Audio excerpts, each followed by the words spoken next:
Hello, everybody. Welcome. Let's continue our discussion of pile design.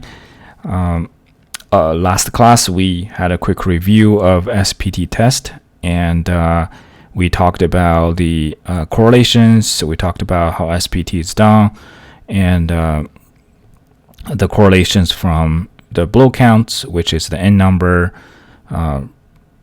which is the n number from a boring log, and of course from the drilling process, and then how we convert those raw n number to n60, which accounts for 60% of hammer efficiency, and also considering a bunch of other factors such as the borehole diameter and sampler size, and also rod length. After n60, we can convert them to n160. This is correct for the pressure or the standard atmosphere pressure. And after that, you can use n60 and 160 for all sorts of correlations. And we also talked about cohesive soil, but just be very aware that SPT and n value are probably not very reliable in clays, mainly because their blow counts tend to be pretty small. So blow counts are very small. So very difficult to do a meaningful correlations if your blow counts is 0, 1, 2, things like that. We'll continue our discussion of another test, which is a cone penetration test. So this one is a little bit different. That is, in cone penetration test, we're pushing a cone. This is the cone over here with a tip. So the tip can measure tip resistance. And oftentimes they will have a, you see this ring over here, so probably you can't see really well.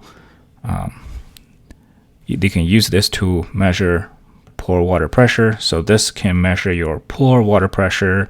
This can measure your tip resistance.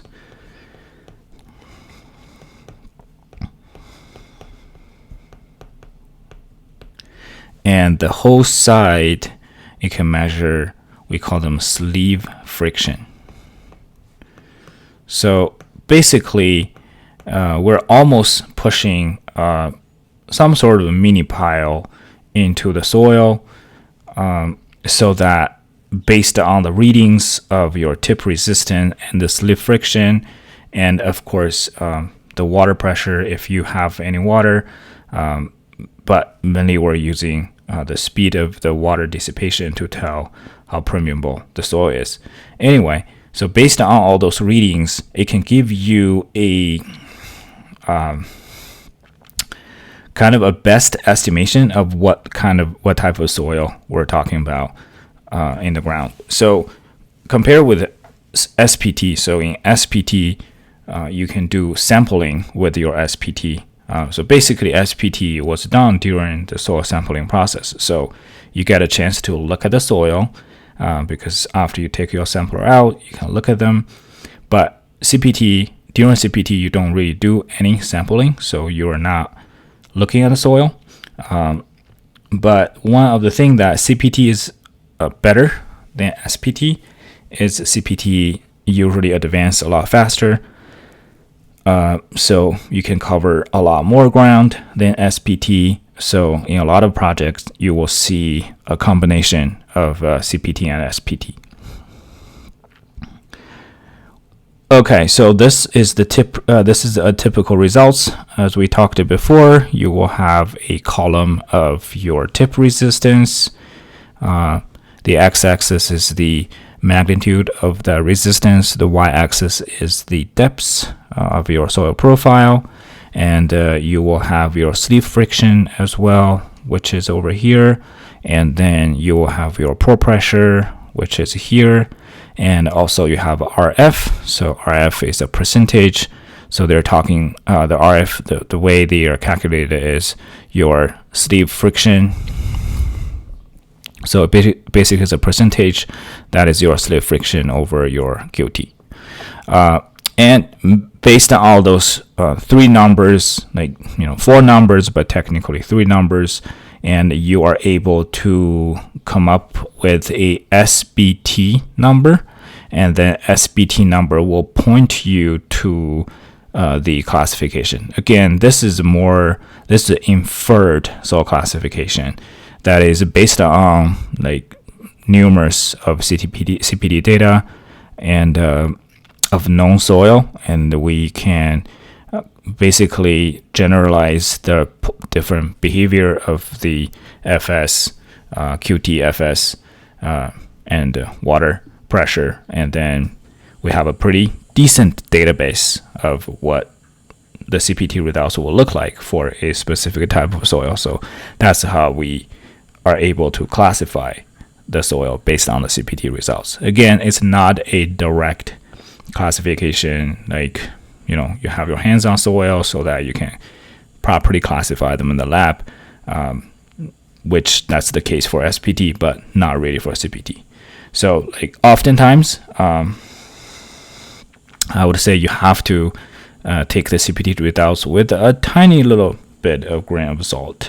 It's just again, it's not a direct measurement of your soil classification. Similar to SPT, we can use CPT for different correlations. So this is the equation here, correlating the relative density, which is very useful for liquefaction analysis. And then we can also use the correlation to get your friction angle for design. And I think that's it for all the CPT. So we only have two equations here, but there are way more out there. So like just like whenever you see something like a QC, tip resistance, they're just be aware that they're mostly talking about your CPT data instead of SPT. So moving on to slide 35. So this one is calculating your tip, calculating your pile capacity, your QP, using SPT and CPT results in granular soil. So as we talked before in last class, that after you have SPT and CPT, like technically you can convert all your SPT and CPT to a friction angle, and then you can use that, go through the Meyerhof charts and equations. You can do it that way. But because we are doing CPT and SPT a lot, might as well let's just set up some mechanism so that we can convert our SPT result directly to the tip, the pile capacity. So here's one example that for in the granular soil, you can use this equation over here. So this is your pile or point bearing capacity. Of course, everything is in pressure over here, so they're all PSF, KSF, or KPA. If you want to convert that number to a force, you have to multiply that by the area of your pile. But anyway, so this results, or this point bearing pressure is 0.4 times PA. So PA is the atmospheric pressure. It's about, you can use 100 kilonewton per square meter, or you can use 2000. If you want to be a little bit more accurate, you can use 101.3 kPa or 2116 PSF, I think. And time your N60. So N60 are from your SPT results, and then time the L, which is what is your L? Oh, sorry. L is your length of your pile, and divided by D, which is the diameter of your pile. And similar to the Meyerhof equation, you have to have a limit or a cap. So you have to cap everything by 4 times PA times N60. The interesting thing here is about the selection of N60. So when you select your N60, so they're talking about average value. So you should use the average value of the SPT number near the pile tip, and roughly about 10D above the tip to 4D below the pile tip. So basically they don't want okay, just realized I spelled the point wrong. So they do not want you to use a singular SPT number to calculate the pile. And for example, like if you have the pile down here, let's say this is the bottom of the pile, and you're supposed to use your average SPT that is starting actually 10D minus, I would say the depths minus 10D, and then go all the way to tip plus 4D. So minus 10D to plus 4D. So you should get the average SPT number from this stretch or this entire stretch of soil, and use that in that equation. Okay, so we have a very quick practice here. Let's take a look at this practice together. We have a concrete pile that is 305, or 0.305 meter times 0.305 meter. In cross-section in sand, the pile is 12 meter long. The following are the variations of N60 with the depths estimated in QP. Okay, so the pile is 12 meter long. So if you look at your SPT data, so pile tip is going to be right over here. So that's the bottom of your pile. So if we're starting from the ground, we're looking at a pile like this.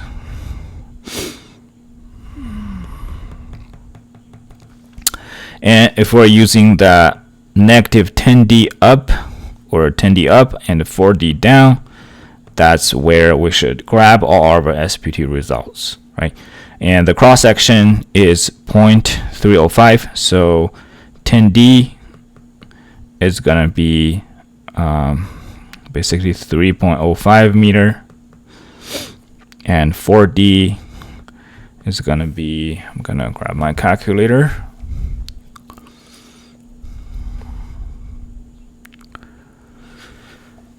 About 1.22 meter. Okay, so 12 meter. So 12 meter minus that 3.05, as like, it's gonna be roughly 9 meter. And that 12 meter plus 1.22 meter, that's about 13.22 meter. So we should use all the SPT within that entire range. So basically at depths from 9 meter to 13.22 meter. And we check this number, we check this number, we check this number. 13.5 is a bit out of the range, so we don't have to use this number. So anyway, so if we grab those three numbers out, and we'll consider that the average value of that will be the average N60, right? So the N60, you can do an average. It's going to be 18 plus 11 plus 17 divided by 3. And we're looking at 18 plus 11 plus 17, about 15.3. So I think we can have a carry a digit over here. So with that N60 or with that 15.3, we can go back to this equation over here. So your QP is going to be 0.4 times your PA or our PA, and then time your N60, which is our N60 average, and then time the L over D, so L over D. And of course, this thing should be smaller than 4 PA times N60. Okay, so I mean, the rest calculation is pretty straightforward. So PA, we're using metric over here, so it's going to be 101 kPa, and your N60 is going to be your 15.3, and your L is going to be your 12 meter, and your D is going to be 0.305 meter. Okay, so, and if you check the unit, those meter and the meter here, they're going to cancel, and 60 does not carry a unit, and then your QP is going to be kPa. So very nice. Of course, you probably want to check. Oftentimes, if your pile is pretty deep, your limit or your cap is going to dominate. So you probably want to check that. So again, using 15.3. So after that, yes, you're going to have the QP number, and then the cap Q, which is the force, is going to be the QP, whatever number you get from the above equation, time your area, right? Area of your pile. And specifically the area of pile is going to be 0.305 meter times 0.305 meter. Okay. And that's it. So, I mean, they're asking for ultimate, so there's no reason to apply any factor of safeties. Okay, so that's the practice example. Okay, so that's everything we have to talk about QP. And then let's talk about QS, so frictional resistance. So basically, we have learned so far how to calculate the tip resistance or point bearing of the pile. But now let's look at how we come up with the frictional or the side friction of a pile. We talked about the idea of where that resistance is coming from. So the resistance is coming from the normal stress, and the normal stress or the normal stress between your pile and your soil, right? That normal stress is because of your lateral earth pressure coefficient, right? Because soil has lateral earth pressure, whatever vertical pressure, so this is a vertical, whatever vertical you have, you time that vertical with your lateral earth pressure coefficient, and then that's going to be the contact pressure between your soil and your pile. And because of that normal stress or that contact pressure, it will generate a F, or the friction. So and of course, most of the friction will be pointing up because the tendency of the pile is trying to go down because of the loading and everything. Okay. There are a couple things. First of all, the K value. So the reason why they're using K here is very interesting. We'll talk about what kind of lateral earth pressure coefficient. Are we talking about at rest? Are we talking about passive? Are we talking about active? So we'll talk about this, but generally we are talking about a number that is higher than at rest.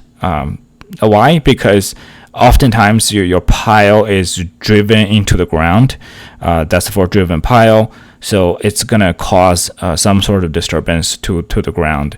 But it's not as much as to the entirely passive. So we'll look at that, but definitely not active. Because where you have a pile here, there's no way your soil is going to try to fall into the pile, right?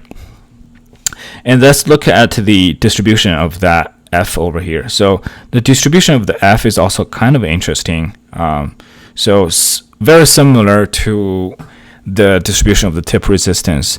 That is, it is a value that is actually increasing almost linearly. I mean, it's not a linear, very nice linear relationship, but again, we engineers probably don't like it. We love linear relationship just because it's just easier for our calculation. So it's almost increasing to a point that kind of, again, keep a relatively constant value. So based on this relationship that we come up with this almost a two-section line. That is, your F over here is going to be your K, which we'll talk about how we choose the right K for different pile applications, your vertical effective stress, and then your tangent interface friction angle. So this is the interface friction angle. When we talk about interface, we're talking about the interface between the pile and our soil. And that value, and I think we talked about those before. Oftentimes for a concrete, we can use something like a 2/3 of the soil friction angle. So our textbook is giving a 0.5 to 0.8 friction angle of the soil, kind of similar as well. But anyway, so from 0 to L prime, so what is the L prime? So L prime is the kind of a critical depth. We have a very empirical estimation of how much your L prime is. L prime is roughly 15 times of the diameter of your pile. So basically, if from zero depths from 0 to 15D, your F is gonna be this. K sigma O and tangent the delta prime. That basically means your F is increasing linearly with your depth, because your sigma O prime is increasing linearly with the depths. Well, when I say linearly, that means we just have one type of soil, no water table and everything. But so generally, your depth goes down, your sigma O is gonna go up, right? So that's that. And then if this is beyond the critical depth or beyond the 15D, you're looking at a uniform value of F, and that F is the F value at the critical depths. Okay, so it's a little bit I don't know, it's a little bit hard to explain, but we'll do a problem together. So after you figure out F, after you have the F, and then you get to the delta L, which is that depth, and then you do a sigma of the perimeter. So basically, you think about it, if you have a pile, right, and then like cylindrical shape of pile, let's say you have the perimeter of P, and then you have the depth of the pile is L, and the entire contact area. So basically, if you're gonna like cut this open and then stretch them out, the entire contact area of that pile with the soil is gonna be a rectangle with a P of one leg and the L of another one. Okay, so then let's move on to the selection of our K value. So the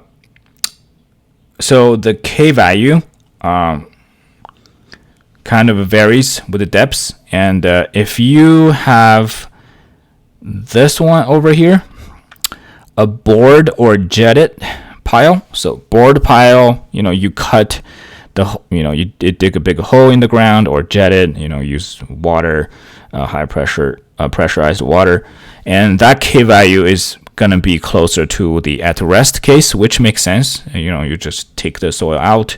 You're not really actively pushing into the soil. You also have some low displacement driven and high displacement driven. What those mean is basically how much you're displacing the soil or disturb the soil, and then the range is going to be from K naught to 1.4 of K naught, right? So that's more than K naught.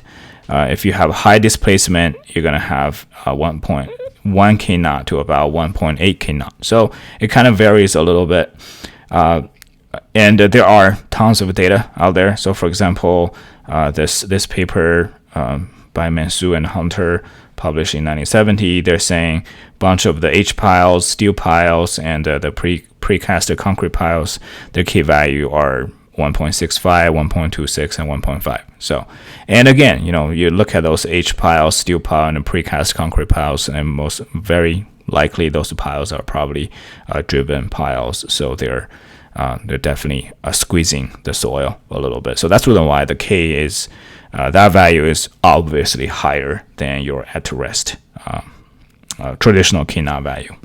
So, but anyway, so I wouldn't worry too much about the selection of K. For this class purpose, the K will always be given to you. But later on, it's probably pretty easy to look into some of the design manuals and use some recommended K value for the specific pile you're looking at. Okay, so let's take a look at this practice problem together.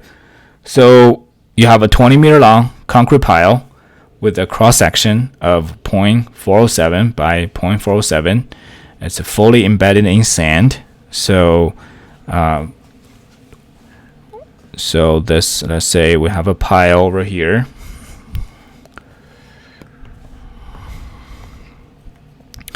The pile length is 20-meter long, so I'm gonna do a 20-meter long over here.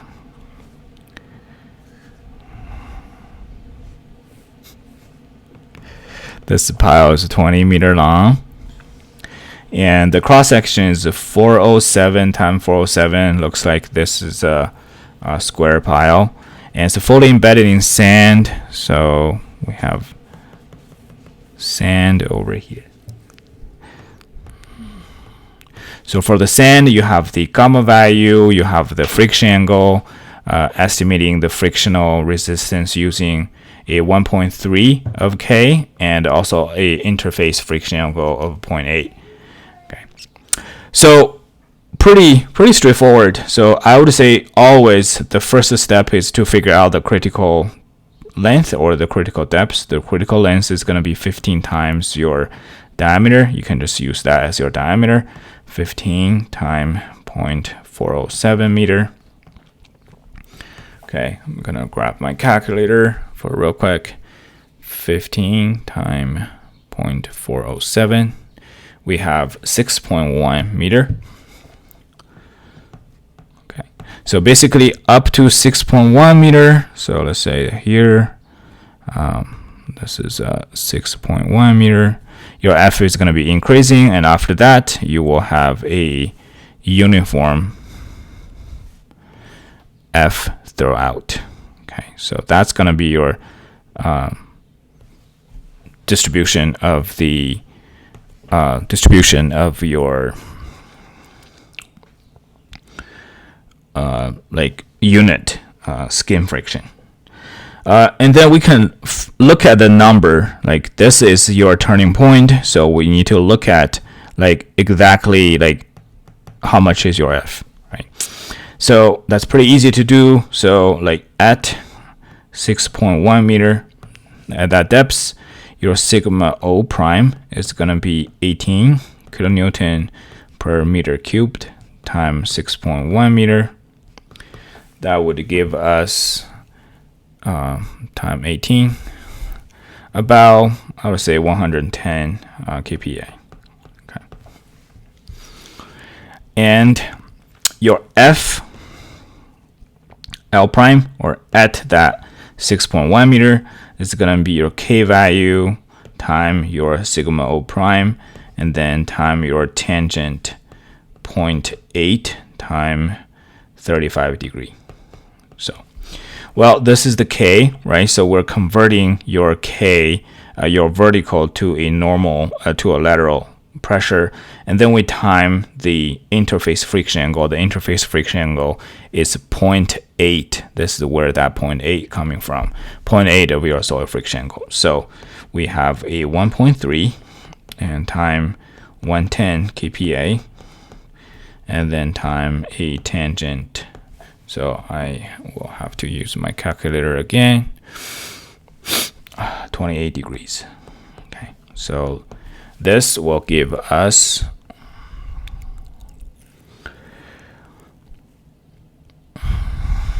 about 76 kPa. So 76 kPa. Okay, so with this, the rest of the calculation is pretty easy. So this is 76 kPa, and then so basically the slip friction from the first 6.1 meter, we can break this to two parts. Your QS is your P delta L times F.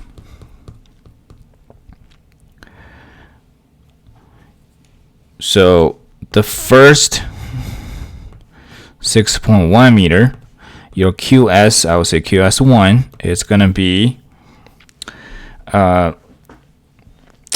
the entire perimeter is not going to change, right? So the perimeter this is a square pile, so the P is going to be 4 times 0.407. So that's how we calculate the perimeter length. And then your length of the whole thing is 6.1 meter. That's not going to change either. And then your F. So F is changing. So basically 0 at the top and then 76 kPa at the bottom. And we know it's a linear relationship, so you can just do a simple average. So 0 plus 76 kPa times 2. So that's it. So very, very simple. And if you do that, you're going to have 76. I'm going to crunch some numbers here.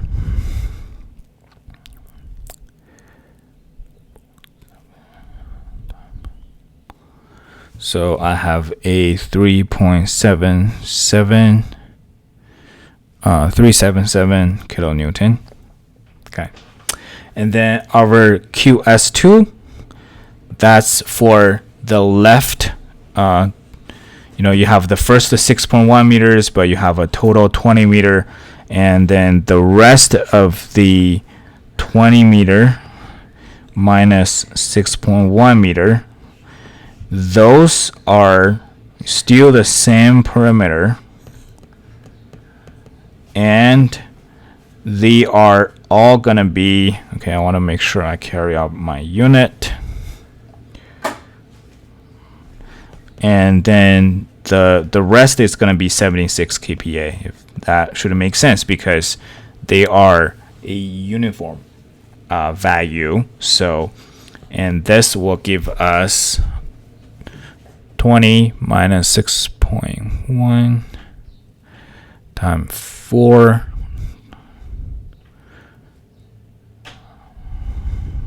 407 times 76. So that will give us about 1720 kilonewton. And the QS total is going to be the sum of those two. I have about 2096.8. Oh, that doesn't make sense. So I'll just get rid of all the 2097 kilonewton. Okay. So it's not that bad at all. But so basically just to understand how to get that critical depth or critical length, the 15D, and then just use that 15D to calculate your maximum unit friction, and use that to calculate all the slip friction for the first 15D and then the rest. So okay, and again, this is the QS is the ultimate number. So if you want to convert this to a Lau number, you have to divide this by the factor of safety. Okay, so that's it. And then we have the correlation with the standard penetration test results. You can directly using N60 and the atmospheric pressure to come up with your average FV.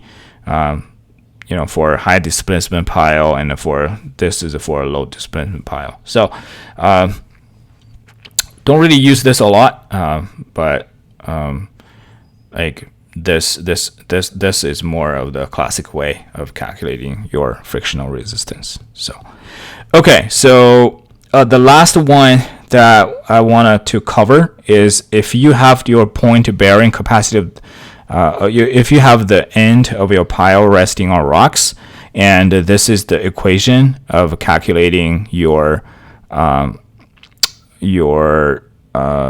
capacity, basically your capacity. So like you have your QU, which is your unconfined compression strength of the rock. This is this is the setup. Basically, you can core the rock out, and then you can basically crush them like a concrete and get to the ultimate compression strength. And you have your NQ. This is the drain friction angle of your soil. And this is how you get your NQ number. And oftentimes, our design value, we use only a fifth of your lab value. And this is how you just get everything together. So that's it for today. And then we only have about 4 slides left, or 3 slides left, with one more practice problem, which is about group piles. And we will talk about those on Friday. So thank you so much, and I will see you all on Friday.